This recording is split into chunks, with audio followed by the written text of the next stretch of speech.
Right, so once again I have left a little bit late. It is night 83. So it's going to be a quite simple one because it's pretty late. So let's get on with it.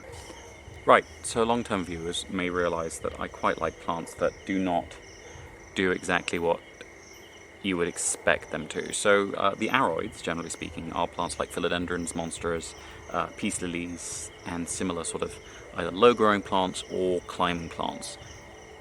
There are very few trees in the Aroids. This is one of the only ones. Yeah, so this is Thaumatophyllum bipinnatifidum, which used to be in Philodendron, which made it very confusing with Philodendron bipinnatifolium, which actually has almost identical leaves. So this is going to become a self-supporting tree to about 4 to 5 meters high, at which point it will either flop over or it will start to use other trees around it for climbing. Now this is going in a relatively shady spot, as you might be able to guess from the angle of the light. There's a lot of saplings in this area, a lot of which will be sort of coppiced for mulch, but some of which will be encouraged up, including quite a few fruit trees that are in this very shady little thicket.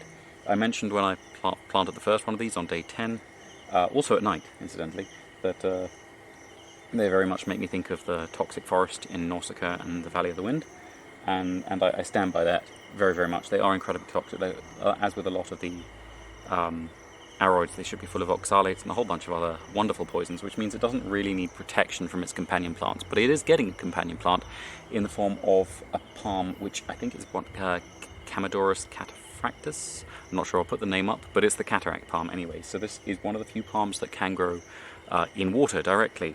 And just as Aroids aren't usually trees, this palm is atypically not a tree. This is one of the clumping palms, and it will stay about sort of 2 to 3 feet tall, which should spread out and form a nice low ground cover around this. It doesn't really need anything else around this to keep it cool, because this is going right in an area with a lot of Gmelina communis and Plectanthus neochilus, which do form a sort of perennial ground cover in this area and keep things nice and humid. You'll see the soil is actually quite moist, even though it hasn't been raining properly for quite a while here, just because it's well shaded and the soil has been building up quite nicely over the last few years.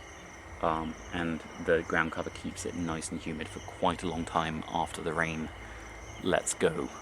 Hopefully we will be getting some more rain soon. The clouds have been really promising the last couple of days, but we'll see.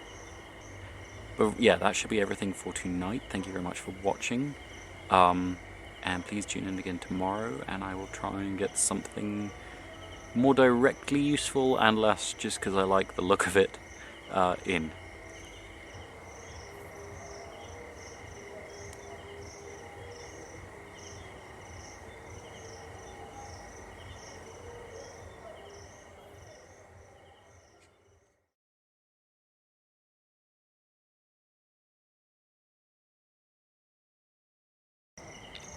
So in one of the weekly reviews we met Dinops, which is one of the ogre face spiders, which is also called a net casting spider, and this is the other genus, Menaeus, of net casting spider. Unfortunately, when I was filling the watering can for this episode, I did disrupt the little net she was holding. You can still see the anchor line there on her foot and the remains of the net.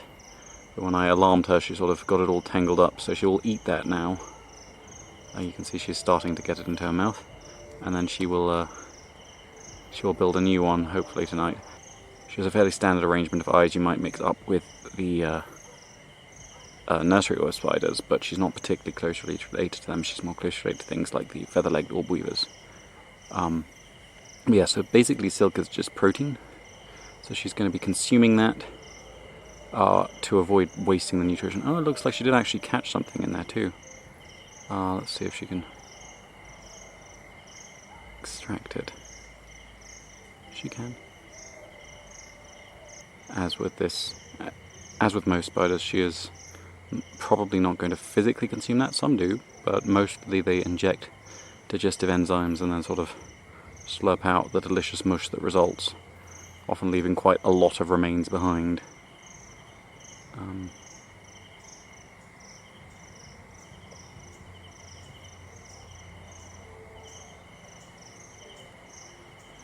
That is not shaky cam, that is